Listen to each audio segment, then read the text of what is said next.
happy in the haze of a drunken hour, but heaven knows I'm miserable now. I was looking for a job and then I found a job, and heaven knows I'm miserable now in my Rob Staton and Robbie Williams here with you to look ahead to the New York Jets game. In fact, Robbie, we've decided we're not going to spend too much time talking about the game. There's other topics to get into. This is a game for the Seahawks against the Jets where, either they will win and everyone will just, and however well they win, everyone will just go, it's the Jets. They could go 0-16. They almost seemingly deliberately lost the last game in order to not scupper their chances of getting Trevor Lawrence in the draft, because that, between the Jaguars and the Jets right now, that's the most important thing. It's to get the number 1 overall pick and secure Trevor Lawrence. So if the Seahawks win well, it's the Jets. If the Seahawks win poorly, they're going to get hammered. And if they lose, it's going to be a crisis. There's not really much more to say other than that. But either way, the Seahawks have to win this game. They can't be the first team to lose to the Jets at home, this close to the end of the season, in the final quarter of the season now. They've just got to win the game. Yeah, and I don't want to lose to both New York games. I just don't. And really, we just need to get Russ in rhythm early in the game. Stop trying to go for those big home run balls, get some quick slants in, some quick hits going, and and just really get after the game. Really should just dominate from head to toe. I mean, there should be nothing about this game that should be even close. And if it is, you're right. This is going to be one of those things where people are going to be like, why was it that close? And, if we win by a lot, I would rather we win by a lot and everyone just say, well, it was the Jets. But at least this gives us some sort of momentum. And honestly, I want to see them unleash Jamal Adams. I don't care if you blitz him every time. This is a game where he played against, he used to be on the Jets, and this is probably a game that he probably wants to get a little bit of aggression out. So good, unleash him, let him blitz a lot, hit Sam Darnold, make him, try to beat us. I don't think Sam Darnold can. So the only thing we can need to do as well is some end game adjustments. I really want to see us adjust better in the game. If something's not working, switch it up. Quit trying to do the same thing over and over. But you're right. If we lose this game, all hell is going to break loose for sure. Yeah, I just want to see a win. I mean, I'm not even that bothered about them being overly creative or anything like that in this game because, if anything, I'd rather that be a surprise for the Washington football team the following week or even the Rams in Seattle. I think with the Giants, their game plan was very much, we believe that DK Metcalf and Tyler Lockett can beat these cornerbacks and we're going to throw it downfield and get explosive plays. And I think if they'd have got ahead, I think if maybe they'd have got that touchdown right before halftime rather than DJ Dallas somehow having, rather than a football, it was like a hot potato or something, and it squirmed away from him. And then I can't remember who else jumped in and got it. I think it was Penny Hart in the end, and he couldn't keep it in bounds either. I think if that gets to 10-0, I think that they probably run the ball a lot more in the second half there, Robbie, and play a conservative game. I think they were just trying to get through that game, which in fairness to the Seahawks is something that we talked about in the podcast. I didn't care how they won. I just wanted them to win and get out healthy. And I think they went in with that mindset as well. And they just messed it up. They messed it up. And, they gave up that huge 80-yard run. It was a game changer. And then that was it. And New York won. So anyway, not to dwell on that. I don't know how much more Jamal Adams can blitz, by the way. We'll get onto that in a second. But just win the game against the Jets. One thing I've been thinking about this week, Robbie, is that given the nature of that loss to the Giants and the way that they've also lost to the Rams and the Bills and the fourth quarter and overtime against the Cardinals as well, I'm starting to worry a little bit that this is 2017. And then when you actually look at the similarities between and for people who maybe don't remember, 2017 is the only season that Russell Wilson hasn't made the playoffs. It's the only time that they haven't won double-digit wins in a season. They finished 9-7. So let's look at the similarities between the two seasons, because there are differences, but there are some similarities. In 2017, they started 8-4, but finished 9-7. In 2017, that was the last time that Russell Wilson led the team in rushing. Russell Wilson currently leads the team in rushing. 2017, the last time that they lost their identity and had to go through a huge reset to get it back in 2018. I feel at the moment the Seahawks are kind of caught between whether they want to let Russ cook and all that stuff, or whether they want to go back to Pete Carroll ball. They've lost their identity just like they did in 2017. In 2017 as well, it was the last time they made a really aggressive trade right before the season started, with some question marks of whether it should be more than a one-year arrangement. Now, in that case, it was Sheldon Richardson for a second-round pick. He ended up being a one-year rental and a complete waste of that second-round pick. In this instance, it's Jamal Adams. Now, there are differences there. The running game isn't relying on Eddie Lacy like it was in 2017. It's because Chris Carson and Carlos Hyde have had some injuries. The aggressive trade is a lot more aggressive than it was, 3 years ago. It's not just a second rounder for Jamal Adams. And in 2017, when they were 8-4, they'd actually just beaten the eventual Super Bowl champions, Philadelphia. They hadn't lost to the Giants. So, they kind of really fell off. They beat the Eagles and then collapsed. They played the Jaguars next. And then the season just absolutely collapsed from that point there, Robbie. So there are differences to 2017, but there are 4 big similarities there as well. Yeah, I mean, if you look at everything you just said, it sure feels like 2017. And there are a lot of differences. I mean, this year, we definitely have, I think, a better wide receiver core than we did that year. And, hopefully Russ is a little smarter than he was then, and hopefully we can, adjust a little bit better than we did. But you're right, we've definitely lost our identity, and I think that's the biggest key for me is I don't know what we're doing. I feel like we're just going for the home run ball. I feel like all the time. It feels like we're just trying to go deep a lot. Russ threw 43 times, but I mean, none of the routes. You go back and watch that game, and it just didn't look like they were running solid routes. It just looks like there was like, everyone go deep and we can beat these guys. And it just was not, I just don't think the game planning was as that good. And you just feel like we've lost our identity because Russ was so hot early. I feel like they just think they can do that all the time. And really, I would just like to see him get, I don't care if he throws 10 passes for 48 yards, as long as he gets, in rhythm and gets going. I think that's what I want to see them establish this game. And I think in a matter of like not caring how they win, I would rather see them go out and do that to try to get that rhythm back, to get that identity back and really establish who they are going forward playing against, because you're going to go up against a really good Washington football team.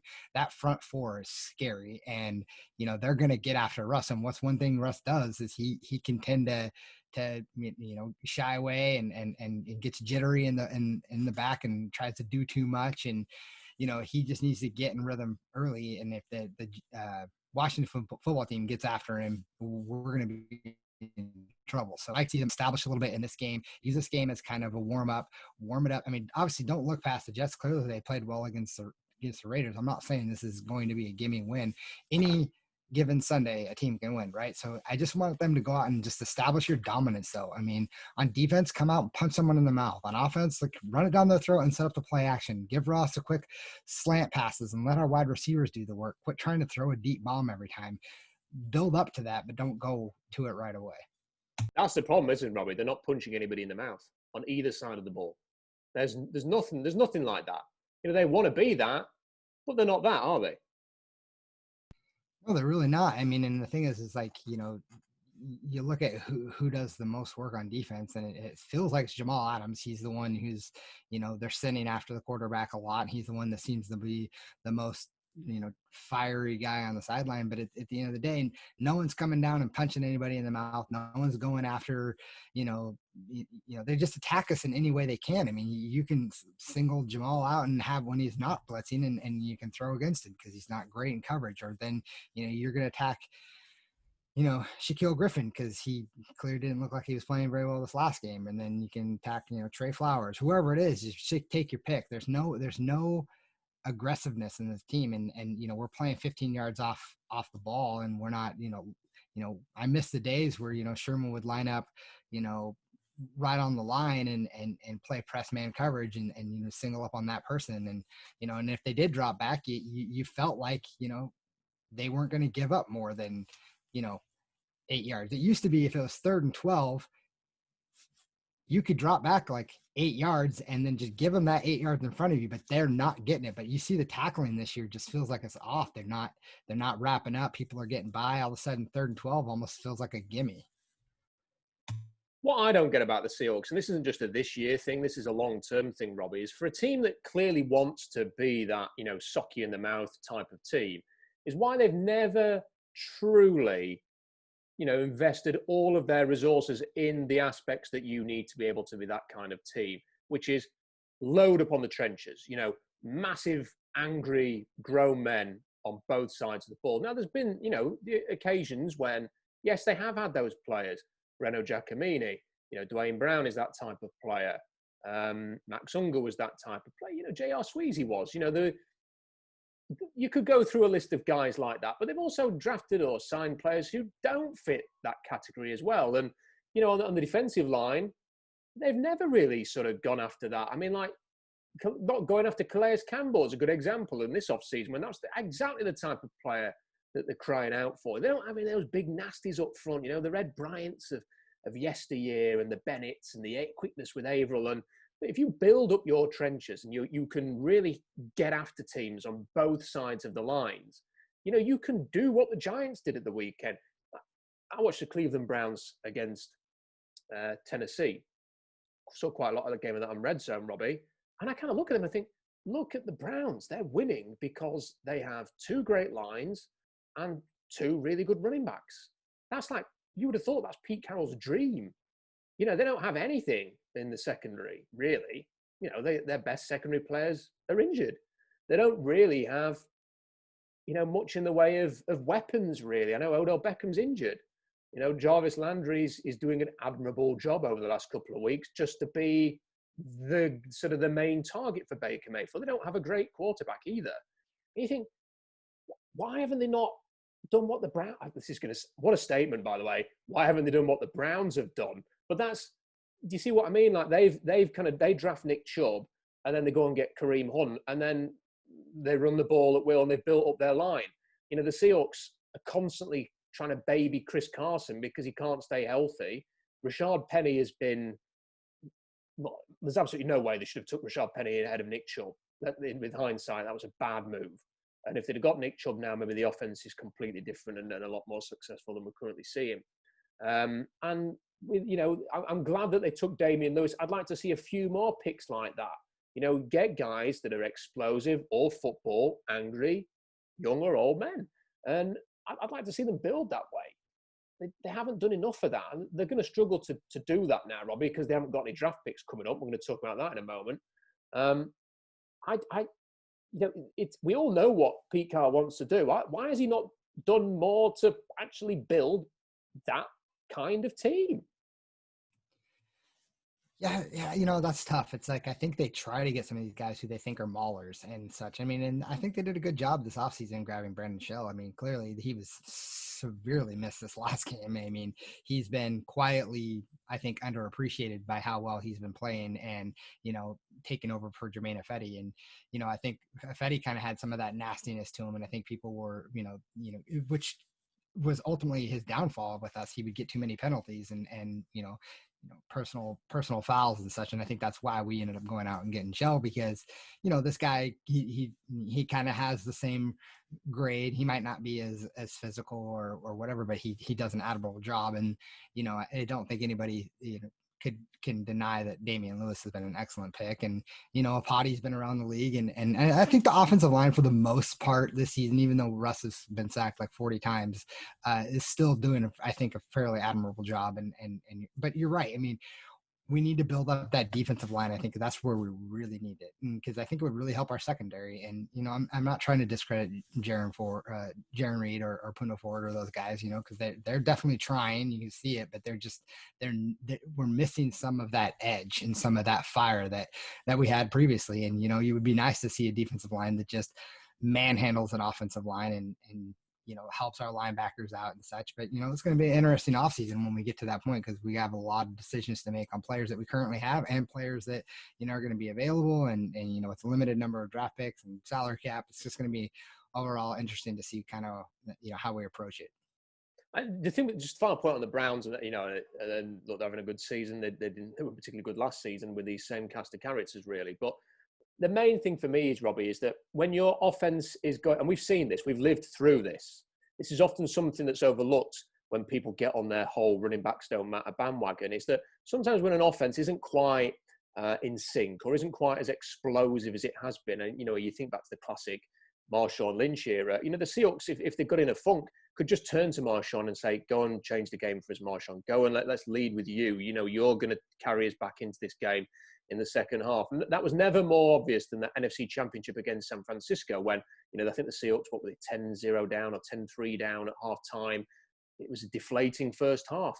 Start the game, Marshawn run, Marshawn run, Marshawn run, Marshawn long touchdown run, game changed. You know, all of a sudden momentum wrestled back to the Seahawks. And, you know, if you have someone like Nick Chubb, then at a time like this, you know, he's so explosive, Robbie, so durable, so physical, so hard to stop, so demanding of your attention. You can just say, this is a Nick Chubb game. And, you know, Chris Carson can do that as well. The problem with Chris is that, as we're seeing right now, he's always like one snap away from an injury. So the Seahawks essentially having to have him on a pitch count right now. And that's fine if you've got another guy waiting in the wings who could, but the guy who is waiting in the wings is also injured. And the two guys that they've drafted, one of them, Travis Homer, is injured anyway, but they don't trust DJ Dallas and Travis Homer. And rightly so, because they're not good enough. You know, the biggest review on DJ Dallas as a runner was when they pulled Bo Scarborough off the street and Alex Collins off his couch and immediately thrust them into the starting lineup to be the lead runner because they didn't trust DJ Dallas to do it. So, you know, they haven't built that stable the way it should be. And of course, there's, you know, people are going, oh, maybe Rashard Penny can come on. You know, Rashard Penny is a flash in the pan, isn't he? And that's the other thing, Robbie. He's, you know, they go and spend a first round pick on a running back. They don't go and take the big, explosive, physical, dominating top recruit from Georgia who had that fantastic career. They take the guy who has a 40-yard run and then not a lot else in a game. And it's like, well, yeah, that's fine, but wouldn't you rather have Big Nick right now and going through that? Anyway, they haven't got him. They can't do that. They're not going to have a chance to draft anybody like that for a while because of the situation they've got themselves in. I ain't got a clue what they're going to do. I mean, like, for a team like this, Robbie, you know, this is what we're talking about with their identity. This is the problem. You know, what do you do in the off season? Like Chris Carson gets, you know, if I was like the Cardinals or something like that, I'd go and throw a bone at Chris Carson, knowing full well that you know, all right, you may be taking the same risk that the Seahawks would with the injuries, but you get him out of Seattle or you make them pay a bit more.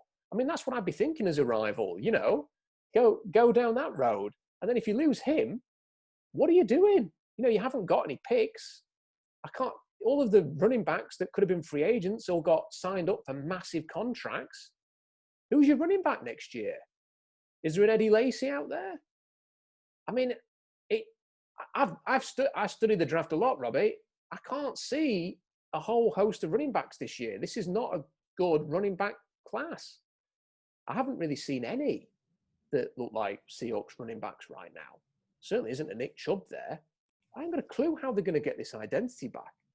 Yeah, I mean, the thing about Nick Chubb, though, man, too, coming out of college, he did have those injuries. You know, the people were worried about his knee and such. But I mean, he had the injury, but then he came back and played at least one more full season, if not two. I think he played 2 seasons after the injury, and the first season when he was back, he was not up to snuff. But the second season when he was back, I don't know if people can remember the playoff game where he absolutely ran all over Baker Mayfield, coincidentally, and Oklahoma with Georgia. Sonny Michel and Nick Chubb carried Georgia to the championship game where they lost to Alabama, if I'm not mistaken. So he was back. Big Nick was back. He went to the combine. He had the exact combine that we all expected him to have. Anyway, I guess it's a moot point. He's in Cleveland and having a great career, and he's arguably one of the best running backs in the game. Now, this is Jamal Adams's. You know, I think some of the interest and the intrigue about Jamal Adams playing New York, Robbie, is gone because Greg Williams is no longer there. Fortunately, Jets are absolutely god awful. You know, I'll almost be a bit embarrassed if he gives it the big one in front of their sideline. It's like, look, they're going to go 0-16, or there's a decent chance that they will. They're like a wounded animal. You know, if we kind of like pour it on against them, it's not going to make much. But what I wanted to talk about with Jamal Adams today is, so I was listening to something on the radio, Robbie, and it was a very favourable segment about how the trade's completely justified, that he's the best player on the defense, that he's changed the culture in Seattle was one of the suggestions. That it's not even a question that he should receive a massive contract in the offseason. It's not even because he's got all these sacks. He's got the sacks. He's a sack a game at the moment. He's an incredible sack artist. And it was even suggested that the Seahawks have set a trend that the rest of the league are now going to be looking for their Jamal Adams, because he's doing such a good job that the Seahawks are leading the way by using Jamal Adams in this way. And to be quite honest, Robbie, I was walking the dog, and I nearly fell over. It was because I was distracted so much by what I was hearing, and this just doesn't seem to chime in with the reality of what I've seen so far with this. But before I sort of give you my long-winded view on the whole situation, I just wondered, how would you assess the trade? Because he's played half a season now. He's played 8 games. He's come back from injury, and he has had some really good moments. Let's be fair. And I'm not for a second suggesting he's not a good player. He's a really good player. But how would you assess the trade 8 games in? Yeah, I mean, this is tough for me because I've said multiple times that I like Jamal Adams and have been on the Jamal Adams train. I was okay with the trade, after a little bit. And, I didn't think he would actually rush as the quarterback as much as he has. But you look at it, is he the best player on our defense? Yes, I would say hands down he's the best player on our defense. I don't think you can pick anybody else. I mean, who you want to go? KJ, Bobby, Poona Ford.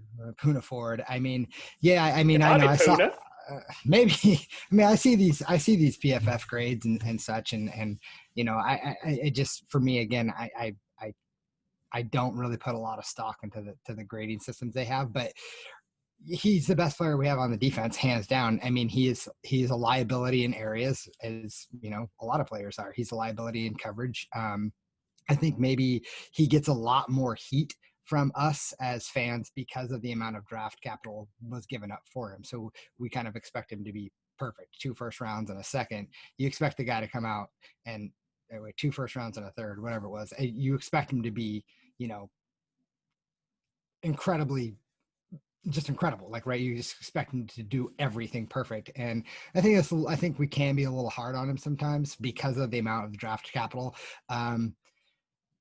If you're asking me if I think we should sign him to a long-term high paying extension, that's where I start to have a little bit of a problem, only for the simple fact that, like, I just don't know if we can afford it. Like, I mean, I'm not really a salary cap guru, so I can't really give you a solid answer, but it makes me nervous to tie up a bunch of money into a safety when we have so many glaring needs. Would I like to keep Jamal Adams on the team? Heck yeah, I would. If he could keep producing sacks and if he can get better in coverage and we could figure out a different way to use him sometimes instead of, like, singling him up on Stephon Diggs, which made no sense at all. If you don't put him in a situation where he's going to not be good, put him in a situation where he's going to be great for us, then yeah, I would be okay with it. But I just don't know with the way it is with the salary cap coming up. I have a hard time saying, yeah. I mean, sometimes I think we should trade him and get some picks back. And then, other times I'm like, yeah, let's see what he'll accept. I mean, I don't know. It's tough for me. I think you touched on a very interesting point there. That there is a real issue with big trades, isn't there? You nearly always have to judge a player based on the outlay. So if you draft a player in the first round and he has some flaws, but he's also producing, the sacks that Jamal Adams is producing, you're more willing to sort of balance it out and say, well, look, you're never going to get the perfect player. Look what he's adding to the team. Whereas when you trade 2 first-round picks, a third, and a decent starter in Bradley McDougald, and you get a 4th back with Jamal Adams, you almost expect a franchise-changing player because the cost is so high. And it is no different. If you spent, a couple of $100,000 on a car, you'd expect a lot more from that car than if you spend $50,000 on a car. That's just the way it is. He's much more expensive than any other player on this team because of the draft outlay. And if he ends up having the biggest contract on the roster aside from Russell Wilson, it confounds the issue. Just grows then because you've spent twice. Then you've spent massive outlay in picks, massive salary as well. So my view on it, Robbie, and I've spent a lot of time thinking about this. I think you have to, though. I think this is one of the biggest challenges facing the Seahawks coming up this offseason. because I don't think you can stretch this out and make him play in the last year of his deal. He was angry with New York because they wouldn't extend his contract and commit to him. He's happy that the Seahawks have committed to him in terms of the trade. I don't think he'll be happy to just sort of play year to year after this. It could cause some unrest, and it could get more expensive when players such as a Derwin James, for example, comes to negotiate. How much money is he going to get? There are other safeties who are going to or defensive backs who are going to end up getting paid. The cost is only going to go up and up and up. So if you want to sign him, you have to do it before March, in my opinion. You have got all the summer. You've got to get that done. Buda Baker's deal has to be sort of the benchmark from which you're working at, not somebody else who ends up signing $17, $18 million and then pushes him further. And the reason for that, as we've discussed already, Robbie, is because when you do a trade and you don't have an oven-ready deal, you end up overpaying. The two examples, Laramie Tunsil with the Texans, he agreed a deal worth $22 million. That was $6 million more than the next highest paid offensive tackle. He got a $6 million improvement on the second highest paid tackle purely because he had all of the leverage. Jalen Ramsey was in the exact same situation.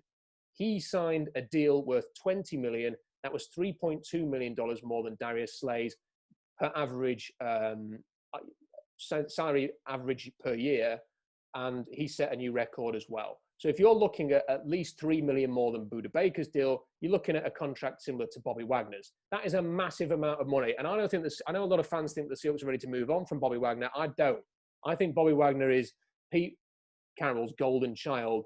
And I think if you want Jamal Adams on that kind of a deal, you've got to be willing to pay him $18 million. So in terms of how I view the trade, a good player, definite qualities, but you can't simply look at him through the prism of sacks, which people seem to be. They seem to be saying, Robbie, he's got 7.5 sacks, therefore that's great. He's doing really well. Jamal Adams is blitzing 9.6 times per game. That is by far the most in the NFL. The only other defensive back who's in the top 20 for blitzing is Buda Baker. And he blitzes half as much, 5.3 times a game. So for every 10 blitzes that Adams takes part in, he creates a sack in a game. That's essentially what you're getting. He also creates 2.5 pressures a game.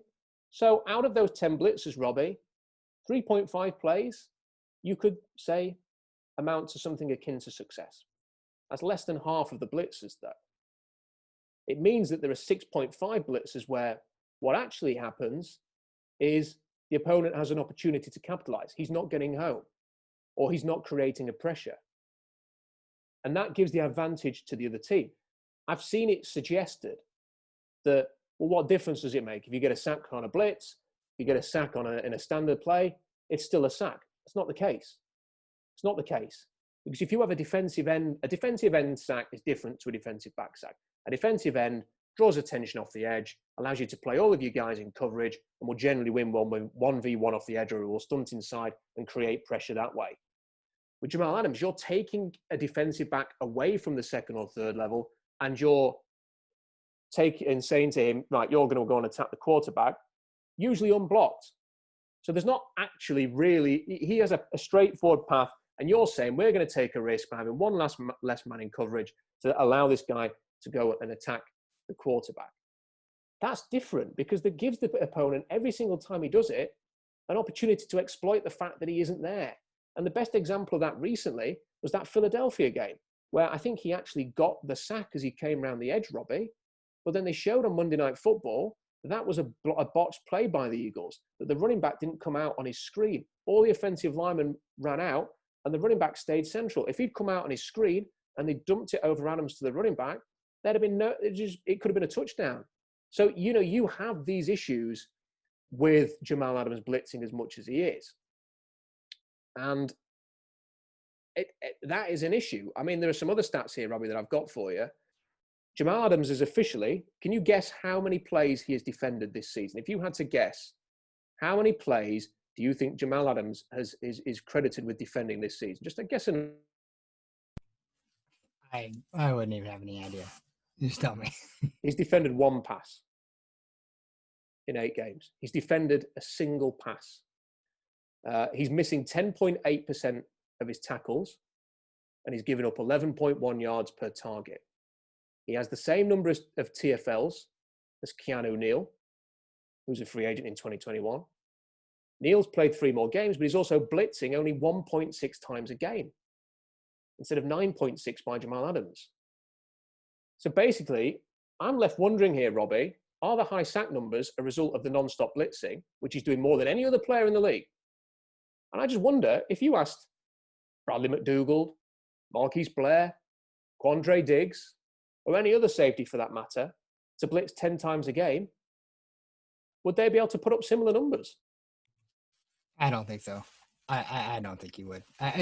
Listen, Jamal Adams, regardless of the stats or the numbers you just gave me, like, he is an athlete. Like, you can't deny the fact that he's an athlete, right? So you can see he affects the play, even if he's not getting home or you can see like I've said before, you can see the quarterback's eyes looking. They know where he's at, and that makes them nervous. And you're right, they can exploit that. But I mean, that's anytime you rush anybody, right? You could rush a corner off the end, and then all of a sudden you're leading a wide receiver wide open. I mean, this is what I was saying, out a way to better and use him. If you're going to blitz him that many, you got to have that.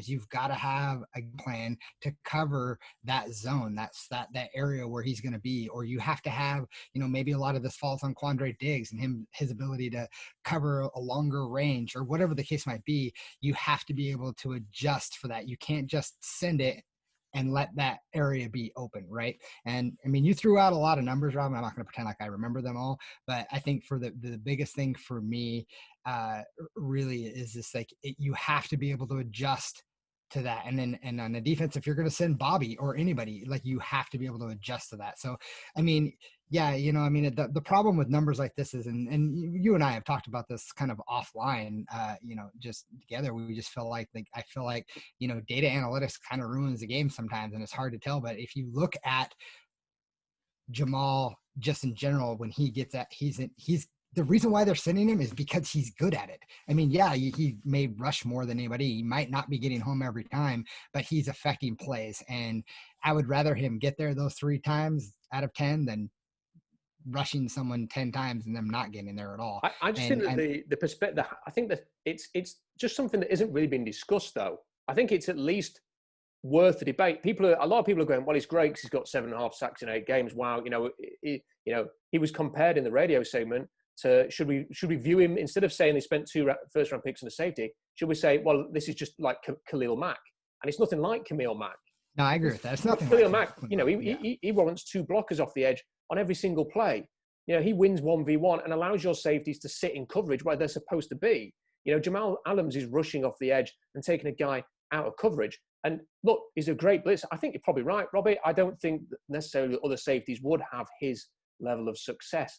But the thing is, he's just blitzing so much. He's not blitzing 5 times and getting a sack. Blitzing 10 times. I mean, twice as much as Budda Baker. Almost 10 times more than Keanu Neal to get these numbers. And but they have to, Rob. They have to. But if they don't send Jamal Adams, who's getting home? Well, fair point. But in terms of, like, can Marquise Blair on a 4.4? If Blair's hurt. No. But my point is that you've spent 2 first-round picks on a guy like this. If you had a guy who you've already spent a second-round pick on and said to him, "We're going to blitz you 10 times a game, Marquise," is it possible that he could get you a sack a game? It's plausible, isn't it? Sure. And yet you've spent 2 first-round picks on a guy to do that. But Marquise Blair also hasn't been proven to be a guy who, I mean, he's the 2nd year in his league. He's not proven to be a healthy guy yet. I mean, last year he barely played, and he's already hurt this year. And granted, Jamal got hurt this year as well, so that's kind of, I guess, unfair. But at least he's an all-pro player, even if it was in the jet scheme or whatever it might be. Like, at least it's someone who has been proven in the league. I guess that's my only argument against that. And the problem is that we don't have any other defensive back, I guess, who is blitzing 10 times a game nearly, to sort of use as a comparison. I wish there was. I wish there was somebody else out there being used like Jamal Adams who's got half the sack numbers, or, just a couple of sacks, so that we can say, look, this is why. This is the difference here. But, like, literally no other team is using a defensive back like this and blitzing this much. And I just think that It's something that needs to be considered, that there's a degree of manufacture around these sacks that you don't have with, like, when Carlos Dunlap has a sack, for example, or like I mentioned, Khalil Mack. And that has to be taken into consideration, that comes with a consequence. So it's not as simple as he's getting a sack a game. He would get 16 sacks if he was playing every game. It's not quite as simple as that. The other thing is, Robbie, and this sort of final point on Jamal Adams, because I want to quickly move on to something else. The talk of the culture setting, again on the radio, they mentioned him in the same breath as Cam and Marshall. I haven't seen any evidence of that. I find his interviews, to be honest, a little bit strange. He's definitely a talker on the field, and on social media, he's very excitable. But I don't get the sense that anything's changed in Seattle, that there's a culture difference, or there's any more nastiness or edge with regards to the unit. To me, the Seahawks defense still doesn't look particularly tough or physical or intimidating. They just look like the Seahawks defense of the last few years, yet now they have Jamal Adams in the lineup. That's really the only difference. Yeah, I mean, I agree with you that I don't see any difference in the culture. And I kind of hate that, just because of the simple fact that, everyone wants it to be, the LOB2 or whatever it is. Everyone wants it to be that. Listen, we don't have Sherm, we don't have Earl, we don't have Cam. Like, this is not going to be a team like that. This is not how they're structured. They're not the same players. They're not the same people. Like, it's just very different. But everyone wants that, that culture change where they think someone's coming in and he's changing the culture. And I don't see him, changing it that much. Maybe, I'm not behind the door, so I don't know what he's doing. Maybe he's firing people up that I don't see, but maybe people are playing better because of his presence, or maybe not. I don't really know, but it's not to my eye test. I don't see any different. It's going to be really interesting to see what they do. I know people think it's a foregone conclusion that they'll pay him a massive salary, but if he asks for $20 million a year, otherwise he's holding out. I mean, what do you do? That's the dilemma the Seahawks face. You can't just write him a blank check. There has to be something. If he's willing to sign for $16 million and just set a new record for safeties, that's great. If he wants Jalen, I wouldn't be against that necessarily. If you can enhance his role and not rely too much, maybe blitz a little bit less, but still get that same level of production, no issue at all with that. All I don't want to do is end up spending $20 million on him and then not being able to do anything else on the defense, because it is a defense that needs a lot of work. One final thing similar to this is an argument is often trotted out, Robbie, is that one of the justifications for the trade is that Seattle can't get great talent in the late first or the early second rounds. The trade was worthwhile, which is an absolute load of bollocks. It really is. You can find great players in the late first round and the early second round. It happens every year. It's just that the Seahawks simply haven't done a good enough job. So 2019, Montez Sweat, Deebo Samuel, Josh Jacobs, A.J. Brown, and DK Metcalf, by the way, all players they passed on in the first round. They take L.J. Collier. It's a bad decision. The previous year, Nick Chubb, Darius Leonard, Ronald Jones Jr., Mike Gesicki, Jesse Bates. They take Rashad Penny. The good players were there. They simply didn't take them. The previous year, Tre'Davious White, T.J. Watt, Ryan Ramczyk, Buda Baker, Dalvin Cook, all passed on. They take Malik McDowell. The previous year, Kenny Clark, Chris Jones, Xavier Howard, Derrick Henry, and Michael Thomas. They take Jermaine Ifedi. There's nothing wrong with picking in that range, Robbie. It's simply that they effed things up when they were in that range. And, for people to go, oh, well, the Seahawks never picked well in the first, second round anyway. No, there should be actually more pressure on to say, no, do a better job picking in that range. Don't just, there's no justification to trade away all of your picks because you've done a bad job picking in that range. That's just ridiculous. They should be held to account. They should be told to do better, not just give away the picks. I think that's the point right there, though, right? Like, they do a bad job at picking in the first round. So that's why they give away the picks to someone who's already proven. And look, Seattle's sack percentage currently 6%, which is a lot better than the 3% it was after about 3 or 4, 5, 6 weeks this season, Robbie. But here's an interesting little statistic just to finish off this little bit. Pete, so 6%. In 2018, the sack percentage was 7.3%, which is better. In 2020, they're blitzing 35.4% at the time. In 2018, 18.4%. So they're blitzing twice as much as they were in 2018, but they have a lower sack percentage. So, I mean, that highlights it, that they were better off, for me, having Frank Clark or a player like Frank Clark off the edge who can create pressure than doing any of this blitzing stuff that they're doing. I mean, the stats speak for themselves. Very, very quickly. Darrell Taylor, having a second opinion. goes for the second opinion. Pete Carroll now says he's going to have an injection. Joe Fan did a fantastic job trying to press Pete Carroll for answers on this in the press conference and got some answers. He sort of suggested he was overly optimistic after the Arizona game and then seemed to suggest that the injury itself has healed Robbie. It's that the player has a mental block. I mean, that's kind of like, I'm sort of putting 2 and 2 together to get 4 there, but essentially it's the player who doesn't feel comfortable returning. The whole of his rookie season feels like a write-off. I'm starting to feel very concerned whether he will ever play for the Seahawks. Yeah, it kind of feels like that whole Malik McDowell kind of situation, doesn't it? I mean, listen, I tore my ACL and my vastus lateralis muscle in my right knee, and it took me about a year to recover from that injury. And I remember my first game playing football back, and it was scary, but I still did it, and I went out and played. And I'm not saying I have the mental toughness of an NFL player, but if you're a second round pick and you've gotten drafted and you have an opportunity to improve your life even better and play and go out there and do something that you've always wanted to do as a kid, I mean, there's so many people who would die to give up, just to put on an NFL helmet and go out there and play for, free. If it's a mental thing, then I don't care. Hey, Russ, get him your mental coach that you spend, $500,000 on a year, and share some wealth, buddy. Get Darrell Taylor some help, because, if he can play like he played in college and was good, like we need guys off the end. And if he can be that guy, great. But if he's not mentally prepared, I'd be more encouraged. I'd be more encouraged if he was practicing and just said, look, you know what, we're not going to bring him back this year. We're going to let him practice and do all those things or whatever, but he's going to stay. We're going to IR him and we're going to keep him off because, you know what, it's just not worth risking it at the end of the season. But this whole, the way it's played out and Pete Carroll's kind of weird, oh, he's back, it's really, oh no, he's not back. And then, oh yeah, but he might be back again. And then, oh no, he's not back again. It's a bit frustrating. And we're not going to see him this year. And I'm a bit concerned about that. Richard Sherman, quickly. I wrote an article saying I'd like to see them bring him back, Robbie, just because he played well against the Rams.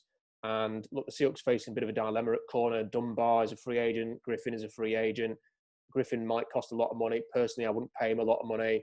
Dunbar is not, even if Dunbar plays well the last 4 games, you can't rely on him. And, anything other than a veteran minimum, I'm not even sure of that. I just don't think it's worth it. They're going to need a cornerback. They've not drafted well at cornerback. They've not really drafted any cornerbacks, have they, in the last few years? They've not signed cornerbacks very well. Outsiders who've been in other schemes don't seem to take well to this scheme. Richard Sherman knows the scheme. He knows the players. It'd be a great reunion story. Carroll referred to him today and he's still calling him Sherm. I don't think there's any. We saw Sherman training with some of the players in the summer. He and Russell Wilson exchanged jerseys after the Niners game in Santa Clara last year. I think that Sherm, as I wrote in the article, I think he's probably had a bit of an epiphany moment while he's been in San Francisco, and I think would be open to coming back, putting things right, and finishing back at home in Seattle. And of course, he recently said that he doesn't expect to be back in San Francisco, which was also very interesting. And the timing was very interesting that he brought that news out as well. Robbie, are you in favour of this? And how do you rate the chances of it happening? I'm 100% in favor of this. I would love to have Sherman back. And I was one of those guys who's, I was a little butthurt when he left and the way it left and how it all went down. As same thing with Earl, the way it went down, it was real frustrating. But to have, Sherm come back, kind of just solidify his career in Seattle and retire as a Seahawk would be awesome. And you're right. I mean, we're coming up on a situation where we need corners anyways. And he's always said that he might need to transition to safety. We might need a safety as well. So, it's an interesting situation. And the fact that, he knows our scheme, he knows Pete, he seems to get along with everybody well. And this is one of those moves that I think just makes complete sense. I mean, I would love to have him back and just see it work out in a way that it should have worked out from the beginning. And I would really like to have him back. I think it would just be awesome. You're right. And I wouldn't pay Shaquille Griffin the money that he's probably going to get from some other team. I'd let him test the waters and see what he's going to get. And, maybe he can come back on a cheaper deal. But my guess is he's probably going to take a high paying gig somewhere else and head out. And we're going to need we're going to need someone. And I know Sherm's lost a step. I mean, you see it, you saw it in the Super Bowl, and you see it, but the guy can still play. And, he might only have another year or two at corner, and then maybe you can transition him to safety. But yeah, I'm 100% in favor of this move. Anybody who's sniffy about this, Robbie, needs to know one thing.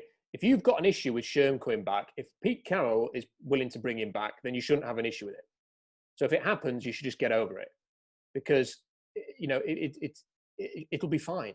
If Pete is willing to bring him back, then it's fine. You that should come for everybody who has any doubts about this, because Pete Carroll wouldn't bring him back if he was coming back to be a pain in the arse. He'd only bring him back if he was 100% bought in to him coming back. And the other thing is, you can say he's lost a step, or he's been injured, or he's this, that, and the other. I'll tell you something now. He ain't going to be playing 20 yards off receivers and giving up easy yards. He ain't going to be being pushed around. He isn't going to be giving horrible personal foul penalties 60 yards downfield. He's going to play better than Trey Flowers and Quinton Dunbar have played, and he's going to take you some turnovers, and he's going to make you some plays. So, look, I don't see why anybody would be if it doesn't happen. I'm not going to have a go at the franchise, because there may be a reason for it, Robbie, that we don't know. But I get a feeling that it may well happen, and when it does happen, I'll be celebrating that. Bring him back. Let's have it. Because he's a legend in Seattle, and it went sour, and it was horrible. And he went to San Francisco, lost a Super Bowl, and now he can come back and try and help Seattle get one. And it would be the perfect ending for his career if he came back to Seattle and got that Super Bowl. And they should still build a statue of the tip outside. What is it called now? Lumen Field. You should call it Paul Allen Field. I don't know. It's not going to happen though. We've got just enough time for predictions, and I've got 2 predictions I want to ask from you, Robbie. First of all, your prediction for the Jets game. Yeah. Okay. This is Seahawks by 20. They better win by 20. I don't even care. I don't want it to be close. It's not going to be acceptable to me. This needs to be a game where we just whoop some ass. I'm going to go Seahawks 13, Jets 6. That's what I'm going to go for. Come on. 13-6. You know what? It'd be the best 13-6 win we've ever seen.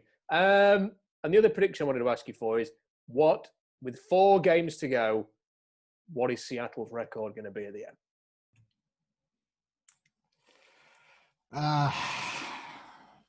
I'm going to go 10-6. So which 2 games have you got them winning? We're going to win. Well, we're going to win the Jets in the San Francisco game. It's interesting. I can see that. I thought 10-6 in the preseason, Robbie, but I think they'll finish 11-5. I think that this game against the Giants, I'm going to be slightly optimistic and say that it will act as a kick up the arse, and that they'll beat the Jets. I think that they will beat the Washington football team somehow. And I think because I've got a good feeling about that. I think they may well have, Washington will have a real emotional high from this game. I'm not sure whether this is we really have seen, Washington really emerge, though. I think they're still very much in a rebuilding phase. I think they will lose to the Rams, and I think they will beat the Niners. But I'm not confident about that Niners game just because it's the last game of the season. If George Kittle and Jimmy G come back, then I reserve the rights to change that prediction. However, I hope Jimmy G comes back. I would rather play Jimmy G than Nick Mullins. Nick Mullins looked pretty crappy the other night, though. I don't know. It's but then again, he did play well in that 4th quarter against Seattle, didn't he? So I'm going to say 11-5, but the loss to the Rams will mean they don't win the NFC West, which means they're going to probably play the Giants again or somebody like that. So that'll be fun. And it dawned on me the other day, Robbie, that they lost to the Giants not only without their quarterback, without Saquon Barkley. The 2 best players in New York weren't playing in that game. When people say injuries are costing the Seahawks, they should have a look around the rest of the league. Yeah, I don't even want to talk about the Giants anymore. Yeah, I'm not over that one. It still pisses me off. I think it's just absolutely horrible game plan all around. Yeah, it's going to linger, that one. It's going to linger. I'm just very relieved that, when the schedule came out, I said to myself, if coronavirus has gone by then, because there was a time, believe it or not, when we all thought it might have gone by now, many, many months ago, that I was actually going to go to Seattle for the 2 New York games. And I was bloody relieved that hadn't happened within about 10 minutes after that Giants game had finished, because this would have been a horrible week, sort of stuck in Seattle, having a stew on that, just waiting for the Jets game in the hotel. So very relieved that didn't bother going over to Seattle for that. Good podcast, Robbie. Always appreciate your time. Interesting topics. If you want to shout at us in the comment section on YouTube, please feel free. If you want to like the video, that's a big help. It helps us get the video out there, helps raise awareness for it. Please share it, tell your friends about it, comment in the Seahawks Draft Blog as well, where you'll find much more analysis, including a guest post coming up on Thursday from Curtis Allen, who is better known in the comment section as Char. He's written a very thorough review of where the Seahawks are at, which we published on Thursday. So check that out, and we'll see you after the game.